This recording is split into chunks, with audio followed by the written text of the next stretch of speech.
person and he does something good and he's still doing bad, he's a bad person. And then you do have good people that do generally good things, but they're bad. Their good outweighs their bad.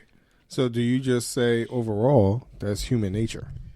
Well, to some degree, I believe it is human nature, but it's a learned human nature. Because take it from a child's perspective as children. Mm-hmm. When children come out, children don't understand racism. Children don't understand that you're white, I'm black, you're heavy, I'm light, you're this, you're that. All children see is children, meaning that all they see is other people. A playmate. Or a playmate. Exactly. Right. You feel me? Right. And as we get older, we develop these stuff from our parents, from those around us, our friends, our peers. And the more we take this in, we develop this way of thinking, you know, because see, remember what, if you ever listen to any white nationalist, any white racist, their whole thing is you're in our country. You took our country. You don't belong in our country for when you brought us here. You know, you stole us and brought us and stole us from another country and brought us here. For two, this isn't your country. You stole this country from another race of people or another ethnicity, you know, and then half of the people that are here are immigrants, but you don't want nobody that's an immigrant here other than you. Right. So you have that instilled in people where me, mine, this is mine. Right. But the Chinese, the African, the Indian, we all built this country. You know, and I don't want nobody to take this the wrong way because this is not me. This is just facts. And then white America back then supervised the building of the country because you made a lot of people do this stuff. You gave them slave wages. You forced them to do work. You forced them to do all type of stuff. So when you factor all that stuff in, and then generation to generation of why is this person doing this, or why this person ain't doing that, or why this person is doing this, just like today, when you have people that are so upset about the Mexican immigrant coming in and how hard they work hard because they want a better life, just like anybody else. Yeah. That's why they work so hard. You know? Yeah. And see, and I don't know if you heard, but the other day they were talking about this I can't remember the guy's name, but he was talking about this reparations. Right. And, it was Connolly. Right. Connell.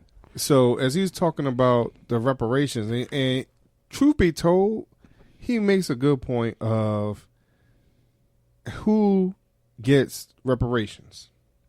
How do you determine that?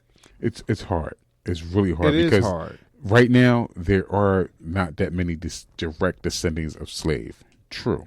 So when you look at that, but I'm listening. People that you still have descendants of slave. So, not to cut you off, but for him to make that statement that he made about Obama, saying that black people do not need reparations because Obama was the reparation. Yeah. I mean, I agree with that. I'm not, but I hear where he's trying to come from. It was worded totally incorrectly. Of course, he's a racist. I hear where he was trying to come from, but like you said, that one does not satisfy the many. No, that's not reparation. No, it isn't. Listen, it just shows that hey, some things have changed for us to get to that point. After everybody has had reparations, right? The Japanese have had reparations from the United States for what they did to them in the 50s. The Jews have got reparations for what happened to them. In the United States based on that because they had a little part to do with that too. Excuse me. The slave owners, after slavery was abolished and they was free, got $300 per slave as reparations. Mm-hmm. So why doesn't the African American or the African, he's no longer the African now because he's African American now, right? Or the person of color, why no reparation for them? So, I mean, I look at it multiple ways. Again, like he said, it's really hard to determine exactly who is who, number one. And number two, because truth be told, we are so diluted, when it really comes because of let's just take Thomas race. Jefferson. Let's just take Thomas Jefferson for All right, example. so about Thomas Jefferson, that just because he slept with a black woman does not take away the fact that he had slaves, and does not take away the fact that his children of this black woman were slaves. But out of those children, you know, when you start to go down the whole line, some of them, and I'm just using this as an example, not them directly, but those that I know that have been mixed, right? They no longer consider themselves black. That's the way they was taught. You know, and so with that being said, that's why I think people could hold on to the fact of, or where he could view it as, hey, it's hard to determine who needs it, it's not or really who that hard. Whatever. It's not really that hard to determine. I could see. I mean, my thing is this though. Me personally, I don't really. You know, I think we discussed this before about reparations. Me personally, I don't care about you. I don't want you to give me a handout. All I want is an open playing field. I want to be able to go get a loan for this and a loan for that. See, I think that's where he is coming from with Obama. He thinks that the playing field is open, but it's not open. It isn't. It isn't open because again, when you talk about loans, you know, we're still subprime. As soon as you find out you black, they're gonna give you a subprime loan first. You know. Or why we have to be the biggest consumers of hair, but we don't own no hair businesses, right? You know, so tell me about it. Why we don't own no property in our communities, and why we don't own no stores or have anything. We don't have no generational wealth, right, from this country or within this country, right? Unless you're a ball player, unless you know no shots at the ball players and the movie stars and all that. But other than that. You know, we don't have that. So you know, I know we can go on with this forever. But I know there's one, as we're talking about ownership and just influence. I had a opportunity to take a look at this documentary on brother Clarence Avant. Yeah, it's the Godfather, y'all. Y'all know who he is. So here's the thing: for this gentleman to have as much influence as he's had, he's only been able to acquire a certain amount of wealth over the last few years. You feel me? He actually had gone through a period of bankruptcies and failed business things, you know, overall, you know, and unfortunately he had to rely on his friends that did not look like him to bail him out. Right. But after all this time, he was trying to help people or whatever else, and you would have thought that, hey, especially with him talking about, hey, life is about numbers. You're born with a number, you die with a number. Exactly. You know, and all in between, you should be worried about numbers. How much you're getting paid, or how much you're worth, over you know, all that stuff. But overall, it's like, did you even worry about that for yourself?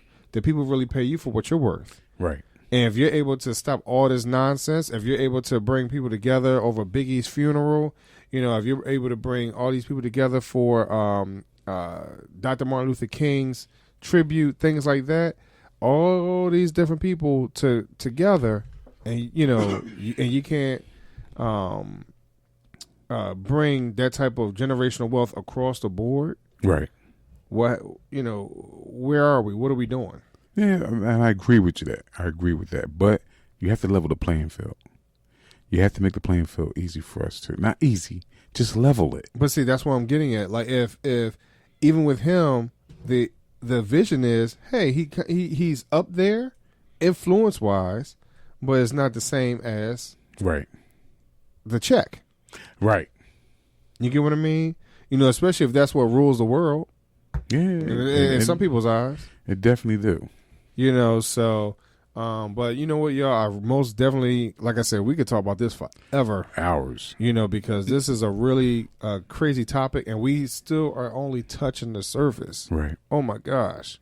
Because if you really understood what our true viewpoints were, you know, we don't need no arguments. No, it's not about arguments. It's about understanding, coming together, and coming to a common ground, and learning how to build things for the future of our children and their children and their children. Well, you know? So when I say argument, only because some people will be so adamant about their viewpoint, and you know, just how people get, you know, that's their right. Raise their voice, and then people start not to hear each other. That's their right. That's their right. That's one reason why I said it that way. That's their right. So you know, but that's not the vision that we have here at the Neighbors Podcast. No, I mean, cause our whole thing is to bring communities together, right? Regardless of what color you are, what race you are, whatever background, what religious background you are, because we all got to live in this world together. And the reason why we're talking about a show like these two type of shows, and even talking about, or three, we talk about 3 or 4 different shows on here, really.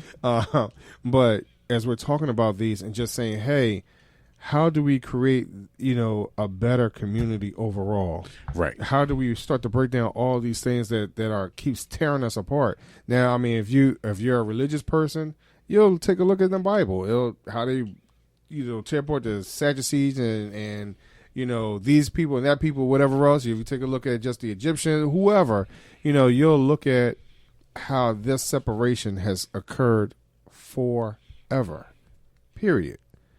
But how do we just make it a little easier, a little better every day that we live? Remember, when it comes down to it. If I can't help me and I can't get myself fixed, how can I help you? And sometimes fixed, I guess the viewpoint of that would be, is it physical or is it just mental? True. Because a lot of it is mental. Right. And it's something that is instilled in you. You just have to reprogram your thinking. Right. But but like I say, the community, what we're here to do is to bring camaraderie together, to have an understanding, to have a discussion and an action behind the discussion. Right. That's the whole thing. Because what I want for myself, I want for you too. It just so happens that I want it for my brother first before, because my brother lives with me. Right. My brother's next door to me, and I want that because so that it could pass on. Right. And that's the only way you're going to learn. That's the only way you're going to share. Each one have to teach one. Now, keep in mind, though, for where we live, the brother is not necessarily who you think it is. Right. A brother is a brother in the human race. Right. Period. I don't care if you're Muslim, if you're Jewish, if you worship Fred, a head of lettuce. If you're doing the right thing and you're trying to provide, protect, and secure your family's future, I'm with you because I'm trying to do the same thing. Right. I'm not trying to hurt nobody, and I ain't trying to have nobody hurt me. Right. So y'all, like we say, we could talk about this a long time, but yeah, we have to revisit it maybe another time. Right. But please give us feedback. Please let us know what you think about these topics. And the one thing I can say that when we took away from the Central Park 5 is, as a community, as a whole, make sure that you educate your children. Make sure you let your children know how the world is and how to act accordingly and appropriately when you're in certain situations. And more specifically, not to place yourself into certain situations. You understand? So, we love you guys, and as always, we're glad that you listen to us every week. Right. Thanks for the likes, the shares, the comments, and the repeats. Please keep it up.